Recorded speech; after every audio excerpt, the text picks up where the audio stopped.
All right, well, let's get into Article 1 of the Constitution. So let me share my screen here and get started. So Article 1, Section 1, and this has got quite a long note on it too, so we'll look at that as well. All legislative powers herein granted shall be vested in a Congress of the United States, which shall consist of a Senate and House of Representatives. So the footnote here states, the text of the Constitution follows the engrossed copy signed by General Washington and the deputies from 12 states. The small superior figures preceding the paragraphs designate clauses and were not in the original and have no reference to footnotes.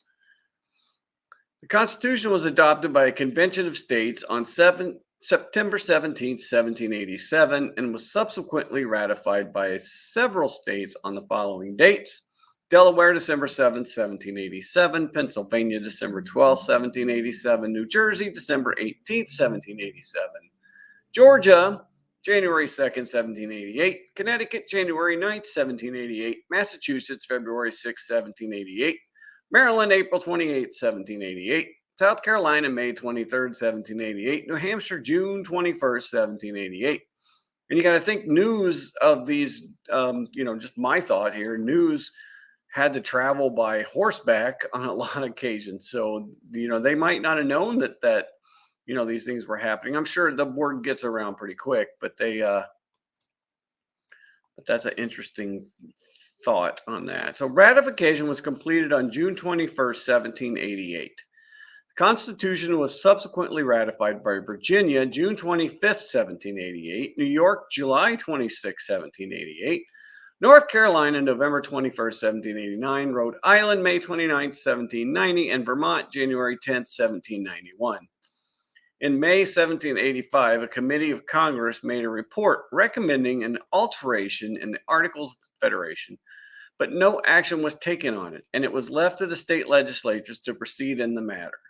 In January 1786, the legislature of Virginia passed a resolution providing for the appointment of 5 commissioners who, or any 3 of them, should meet such commissioners as might be appointed in other states of the Union, at a time and place to be agreed upon, to take into consideration the trade of the United States, to consider how far a uniform system and their commercial regulations may be necessary to their common interest and their permanent harmony, and to report to the several states such an act, relative to this great object, as when ratified by them, will enable the United States in Congress effectually to provide for the same. The Virginia commissioners, after some correspondence, fixed the first Monday in September as the time, and the city of Annapolis as the place for the meeting, but only 4 other states were representative: Delaware, New York, New Jersey, and Pennsylvania. Commissioners appointed by Massachusetts, New Hampshire, North Carolina, and Rhode Island failed to attend. Under the circumstances of so partial representation, the commissioners present agreed upon a report drawn by Mr. Hamilton of New York, expressing their unanimous conviction that it might essentially tend to advance the interests of the Union if the states by which they were respectively delegated would concur and use their endeavors to procure the concurrence of other states in the appointment of commissioners to meet at Philadelphia on the 2nd Monday of May following, to take into consideration the situation of the United States, to devise such further provisions as should appear to them necessary to render the Constitution of the federal government adequate to the exigencies of the Union, and to report such an act for that purpose of the United States in Congress assembled as, when agreed to by them, and afterwards confirmed the legislature of every state, would effectively provide for the same. Congress, On the 21st of February 1787, adopted a resolution in favor of a convention, and the legislatures of those states which had not already done so, with the exception of Rhode Island, promptly appointed delegates. On the 25th of May, 7 states having convened, George Washington of Virginia was unanimously elected president, and the consideration of the proposed constitution was commenced. On the 17th of September 1787, the Constitution is engrossed and agreed upon was signed by all members present, except Mr. Gerry of Massachusetts and Messrs. Mason and Randolph of Virginia. Yeah, that's kind of weird. The Constitution, as engrossed and agreed upon, was signed by all members present, except Mr. Gerry of Massachusetts and Messrs.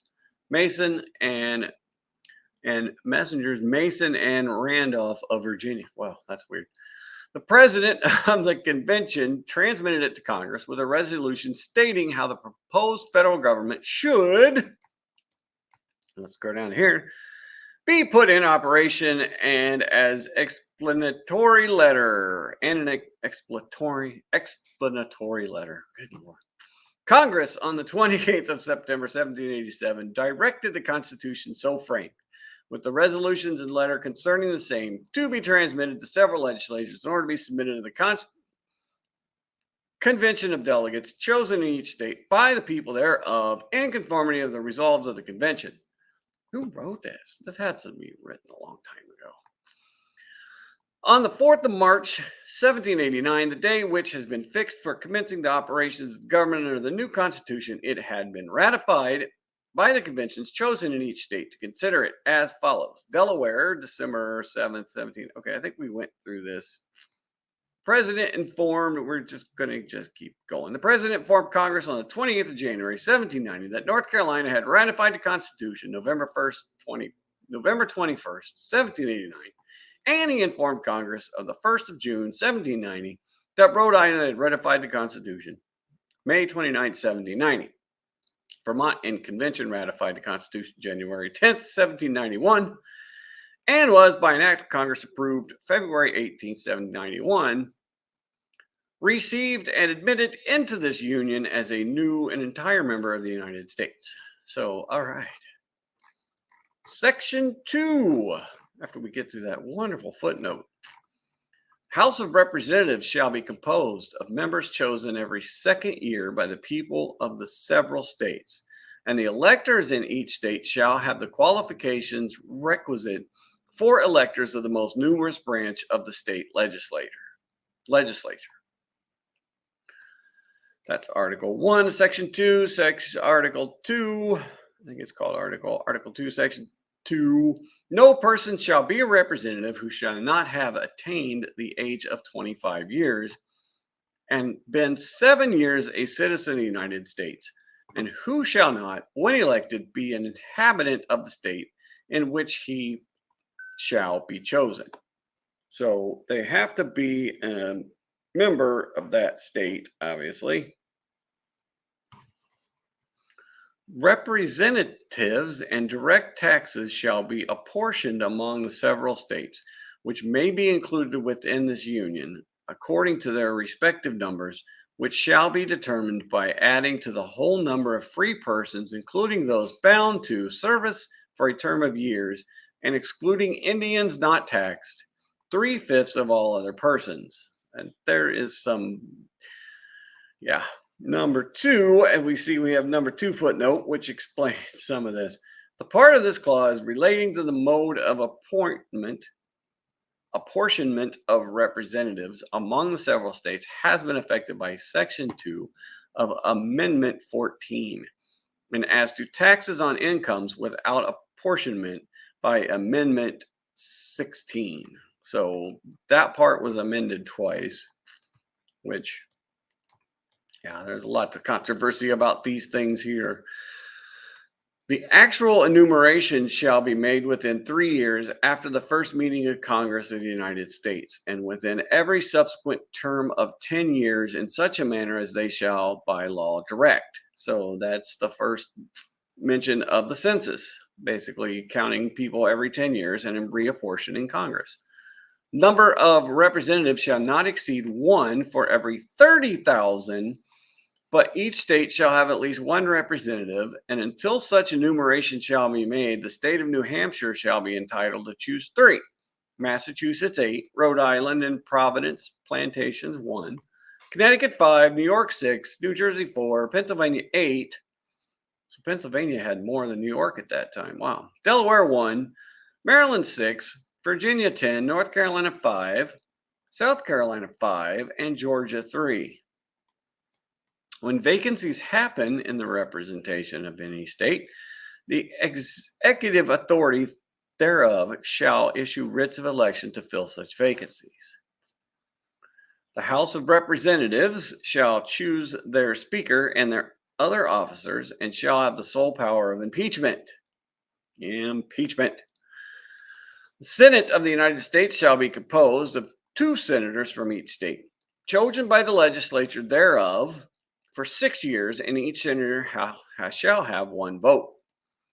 And that's footnote 3. This clause has been affected by clause 1 of Amendment 17. So that's when it changed from the legislatures of each state electing senators to the people. Immediately after they shall be assembled in consequence of the first election, they shall be divided as equally as may be into 3 classes. The seats of the senators of the first class shall be vacated at the expiration of the 2nd year, of the 2nd class at the expiration of the 4th year, and a 3rd class at the expiration of the 6th year, so that 1/3 may be chosen every 2nd year. And if vacancies happen by resignation or otherwise during the recess of the legislature of any state, the executive thereof may temporarily appointments until the next meeting of the legislature, which shall then fill such vacancies. All right, we are going to stop there. And we got a footnote. We got to read the footnote here real quick. This clause has been affected by clause 2 of Amendment 18. So that got changed. Which when we go through the amendments, we'll look at that. So, all right, we're going to stop there. And we shall start back up here in another day or so. So pay attention for that. And thank you for watching. And if I can get back to shut this off. All right, there we go. Thank you. We will catch you on the next one.